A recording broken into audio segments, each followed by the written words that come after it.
સ્વાગત છે વિદ્યાર્થી મિત્રો આપ સૌનું મા આશાપુરા એજ્યુકેશનલ વિડીયોમાં, જેમાં હું મેઘના વર્ગમાં આજે આપણે જોઈ રહ્યા છીએ ધોરણ 11ના આંકડાશાસ્ત્ર વિષયમાં 5મું ચેપ્ટર, જેનું નામ છે આવૃત્તિ વિતરણની વિષમતાઓ. હવે ગયા વિડીયો લેક્ચરથી આપણે દાખલાઓની શરૂઆત કરી ગયેલા છીએ.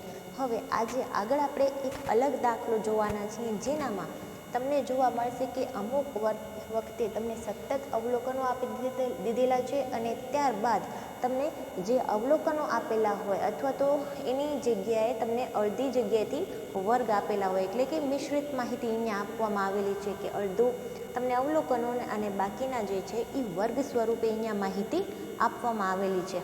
તો એવો એક દાખલો છે સ્વાધ્યાય 5.1નો દાખલા નંબર 5, જેમાં તમારે આવૃત્તિ વિતરણમાં 29 જેટલી તમારી કંપનીઓ છે, એ કંપનીઓનો વાર્ષિક ઘસારો તમને લાખ રૂપિયામાં બતાવવાનો છે. તો એના આધારે તમને અહીંયા જે કોષ્ટક આપેલું છે એ કોષ્ટકમાં તમને વાર્ષિક ઘસારાની રકમ આપેલી છે. અહીંયા જે ઘસારાની રકમ છે એ પરફેક્ટ આંકડા આપેલા છે અને પછીના જે વર્ષ માટેની જે પણ એ લોકોની આંકડા હશે એ કેવા આપેલા છે, આશ્રિત, એટલે કે 11 થી 20 લાખની વચ્ચે, 21 થી 24 લાખની વચ્ચે, એ મુજબ અહીંયા આપવામાં આવેલા છે. એની સામે તમને આવૃત્તિ આપેલી છે, એફ આપેલો છે, જે છે કંપનીઓની સંખ્યા આપેલી છે. અને કંપનીઓની સંખ્યા તમને શરૂઆતમાં આગળ પણ કીધેલી છે 29 જેટલી કંપની. તો તમારી આવૃત્તિ જે છે એફ છે એનો સરવાળો કેટલો થશે? 29 જેટલો.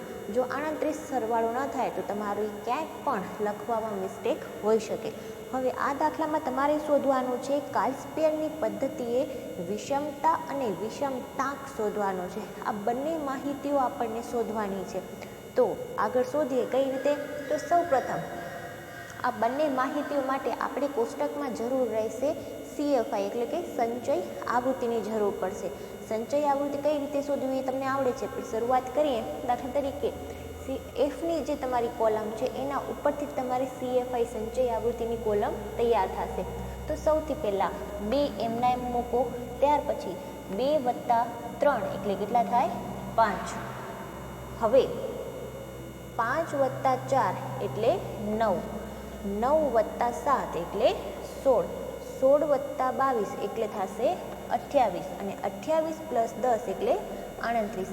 આ છેલ્લી રકમ જે છે સંચય આવૃત્તિમાં, એ છેલ્લી જે રકમ હોય એ તમારો જે કુલ એન તમને મળે છે એટલો જ થવો જોઈએ.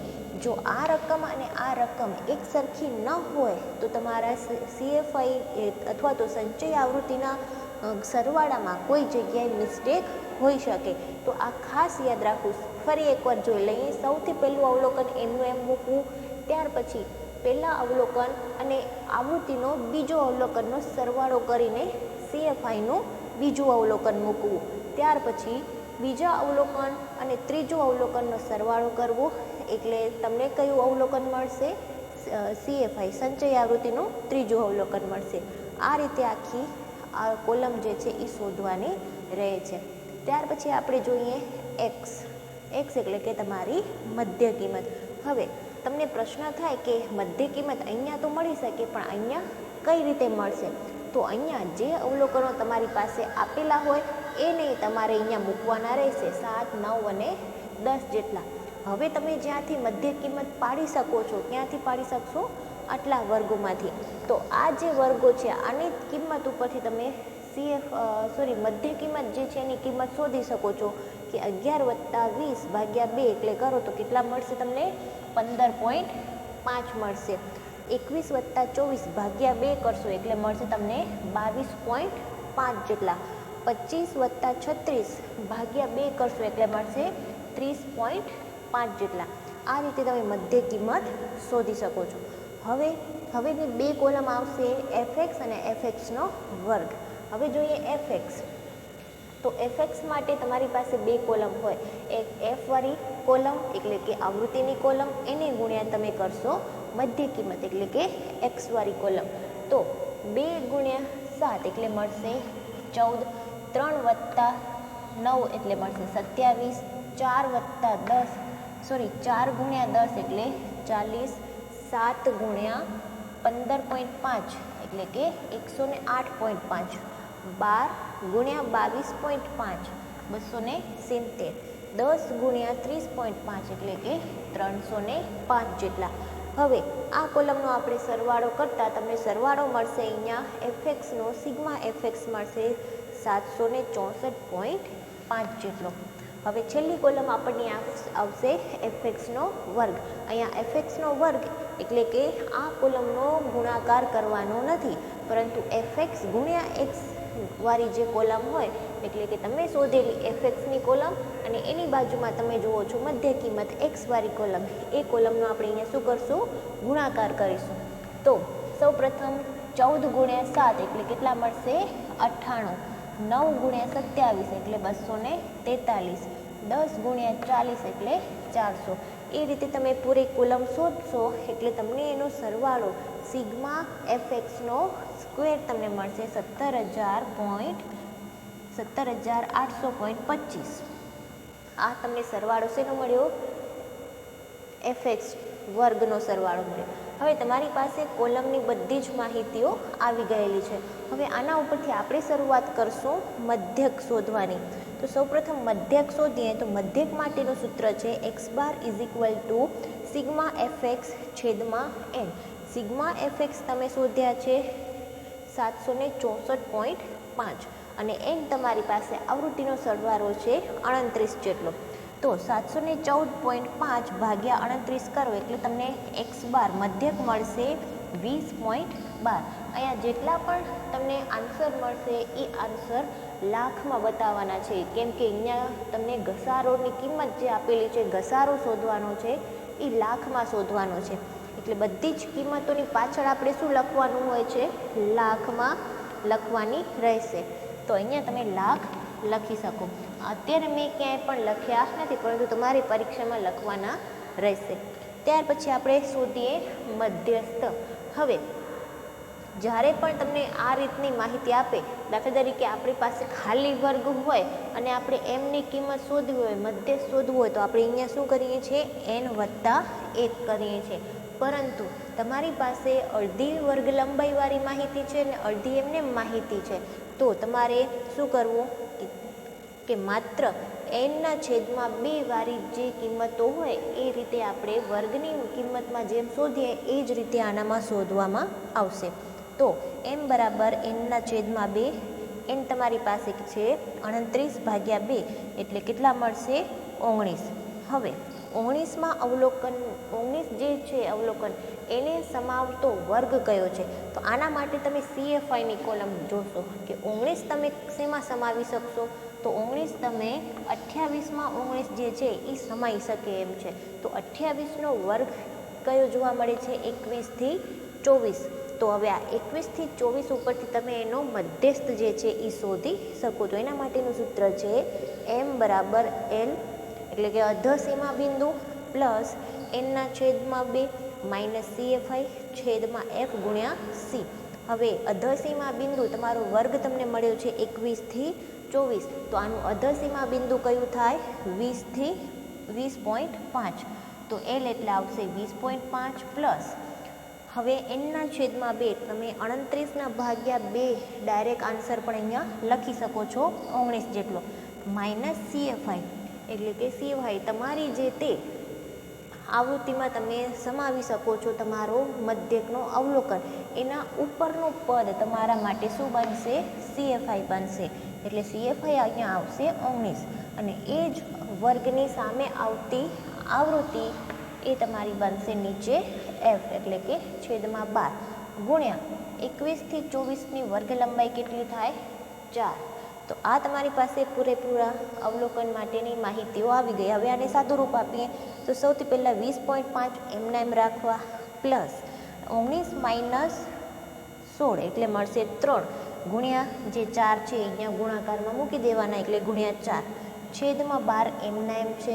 હવે આટલાક પદનું આપો સાદું રૂપ તો 3 ગુણ્યા 4 એટલે થશે 12 ભાગ્યા 12 કરો એટલે કેટલા મળશે તમને? 1 મળે. હવે 20.5 પ્લસ 1 એટલે મળશે 21.5 લાખ. આ તમને શું મળ્યું?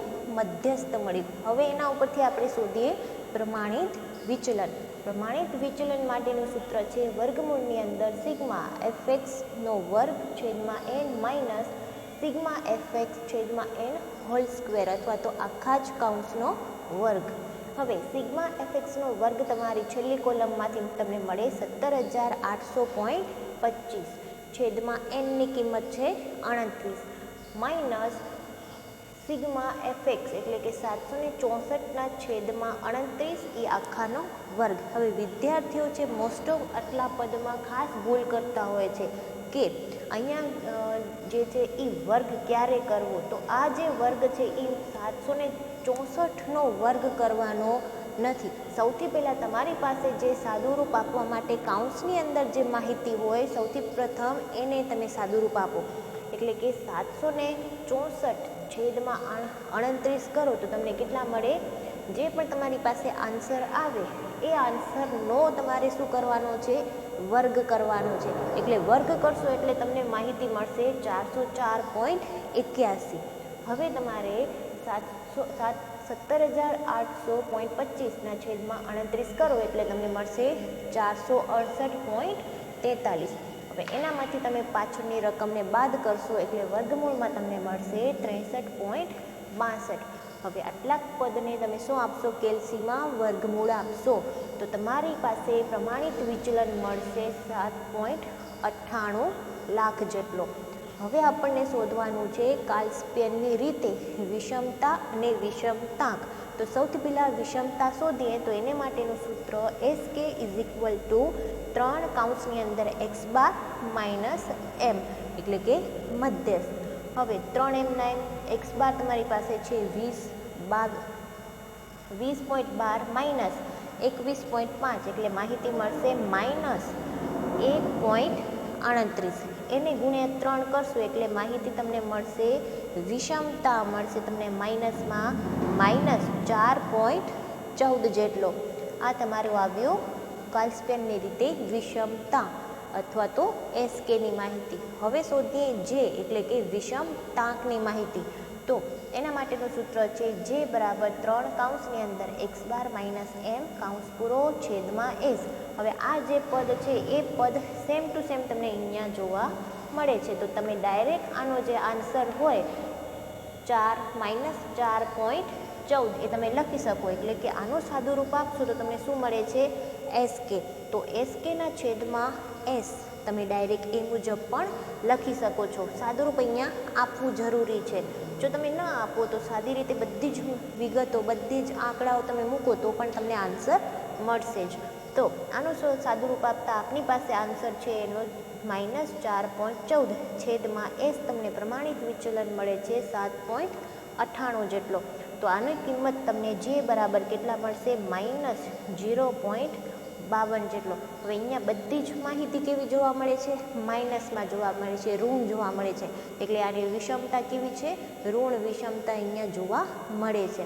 તો આ રીતે આપણે દાખલો જોયો કે જેમાં બંને માહિતીઓ શોધવાની હોય ત્યારે તમે કઈ રીતે કાર્લસ્પેનની રીતનો ઉપયોગ કરીને માહિતીઓ મેળવી શકો છો. તો આવો જ અભ્યાસ કરવા માટે તમારા હોમવર્કમાં દાખલા નંબર સ્વાધ્યાયનો 5.1નો દાખલા નંબર 6 જે છે એ તમારે કરવાનો રહેશે. એમાં પણ આ જ રીતની માહિતીઓ શોધવાની છે. તો પ્રયત્ન કરજો. ત્યાં સુધી નેક્સ્ટ વિડીયોમાં મળીશું. Thank you.